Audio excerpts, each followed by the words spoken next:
Instead of men protecting and providing for their families, the state does it. But the irony is, the state I wonder why. by taking resources from men. That's After all, right. the state itself does. Yeah, ma'am. The thing about the state is, it can kill you with police. Not usually if you're white, right? But it can. But it can't domestically abuse you. You know, like the state, like if you're surviving on welfare, the state can't punch you in the face every night. And then lie and say that you walked into a door. Moving on. Now we're watching Asmongold. This video is called... This is the best video I have ever watched. About an honest review of women's suffrage. Oh. Asmongold is reacting to famous white supremacist, famous YouTube local white supremacist celebrity, Basic Logic. And I mean basic. Women are capable of many things.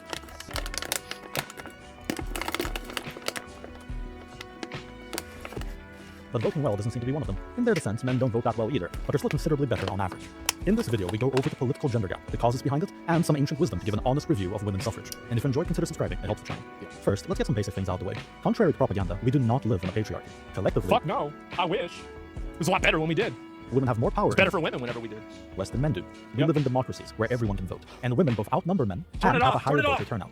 If women voted as one united bloc, they'd win every election. Secondly, women control education through sheer numbers, and as anyone of my generation can attest, will often force their politics down children's throats. That's Thirdly, right. women control the professional environment through HR, again through numbers. To the point where we've even had cases of HR ladies on social media openly saying that if you post right-wing content, they won't hire you, and they will ruin your reputation with other companies. Hell And yeah. the consistent pro-woman bias I wish they'd all do that. has given them asymmetric leverage in marriages. True. The only power men still have in our societies are reactive. They have the power to use force, for obvious reasons, which they simply don't nowadays, and they have productivity, because despite of all That's true too. One of men's greatest strengths is the fact that we actually work. You can see this right here. Look at, and by we I mean they, by the way. How male-dominated jobs. So women don't want to be a roofer. They don't want to be an electrician. They don't want to be an iron worker. They want to be a CEO. They want to be an executive. No, they want to be a nurse. They want to be a teacher. Asmon. To get women into the workforce, they have not occupied the essential jobs that keep They want to be a veterinarian. The endless Zoom meetings would be missed. So men could theoretically go on strike, refuse to maintain essential services, and force. Wasn't there a day that all the women in the country decided to not go to work and then nothing changed? Like, I don't remember exactly like what that was, but there was one of those, like, yeah, it was in Iceland. Yeah, there you go.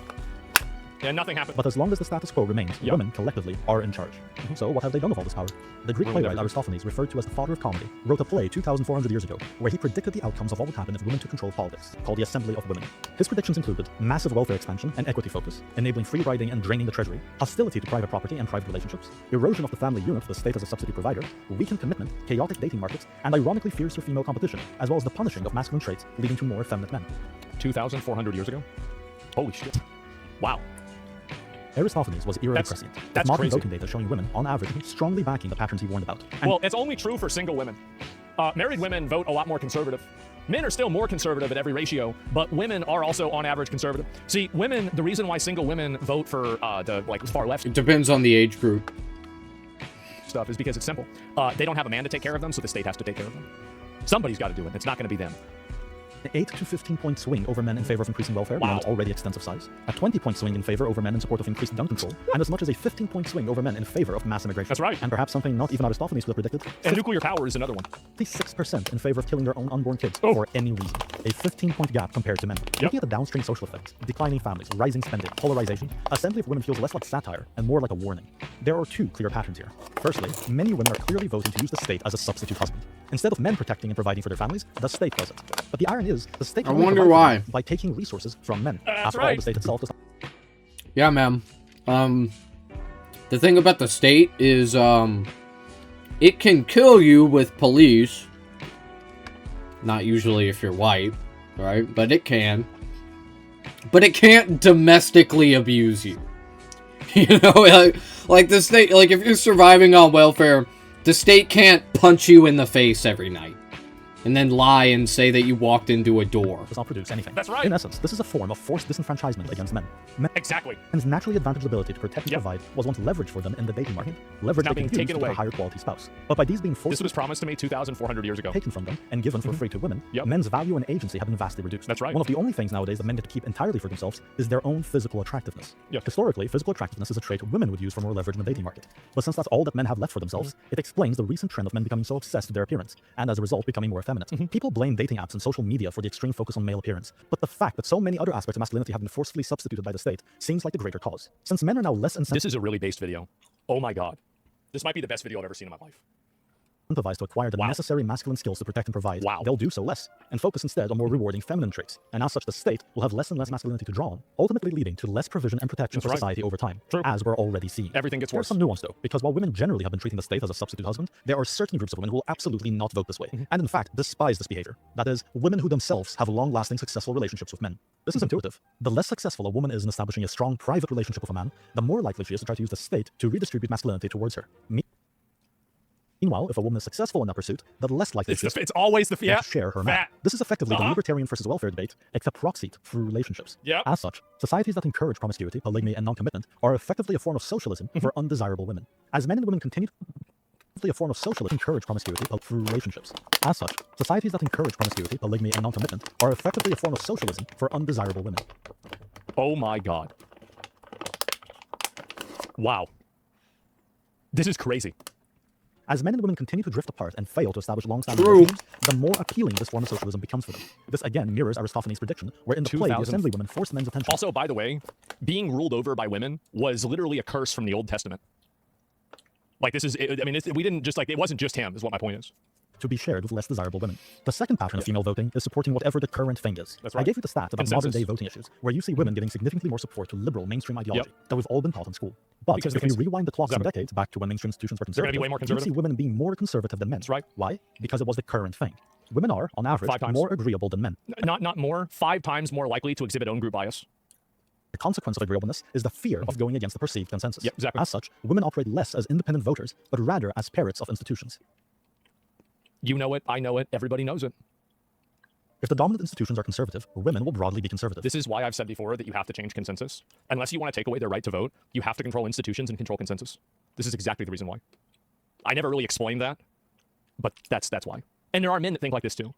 If they're liberal, women will broadly be liberal. Naturally, parroting the dominant opinion is not helpful in politics, and actually reinforces political entrenchment, facilitating corruption, lack of scrutiny, and dogmatism. A deeper issue of suffrage is its effect on the family unit. In healthy societies with strong families, husbands and wives are aligned. They'll vote the same, making the extra votes redundant. However, now you have the political incentive to appeal not to families, but to individuals. And if your platform is generally more appealing to women, especially single women, but not to men, you are now incentivized to push policies that sabotage or delay family formation, or to get wives to vote against their husbands, which causes marital rift and has happened in recent campaigns. After all, as we've established, generally women in successful marriages will not vote for the state as a substitute husband. Yeah, oh man, why doesn't my wife want to vote for a fucking rapist that rapes women?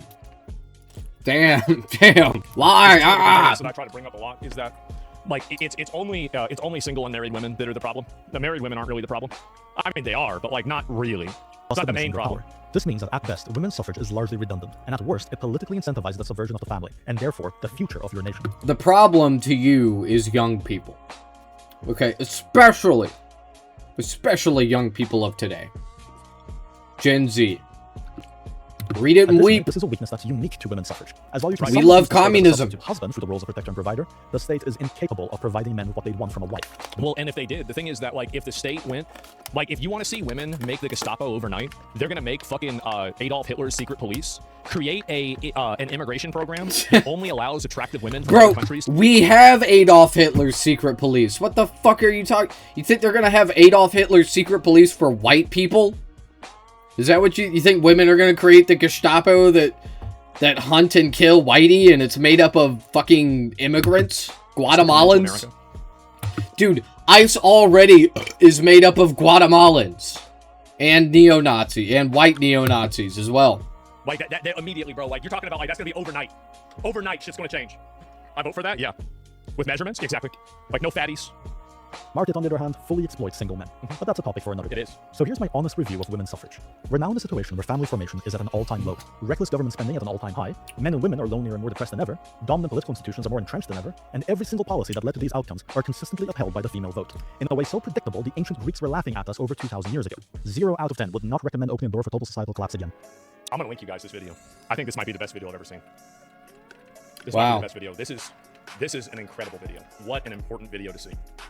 What an amazing... That was really fucking stupid. So you're telling me that women got suffrage, and then, you know, we did socialism in the 40s with FDR, and now that things are terrible, it's women's fault. Amazing video to Gotcha. see. I really like this video. Wow. No difference, Wow. Hassan. Well, the difference is that I'm right. Yeah, so that's the difference. In case you were curious. Yeah, really, it's actually really simple, honestly. And Greek story has Pandora's box. Yeah, exactly right. I mean, what do you mean? What are you talking about? Oh my fucking god, bro. Like, we might have to watch some more of these. The channel's name is Basic Logic. Uh-oh. Look at the channel's other videos. If you guys think of some more of them to look at, I'll have to watch them, man. Look at the all arguments ranked and debunked, ranked unequal. Wait, is racial egalitarianism? Oh my...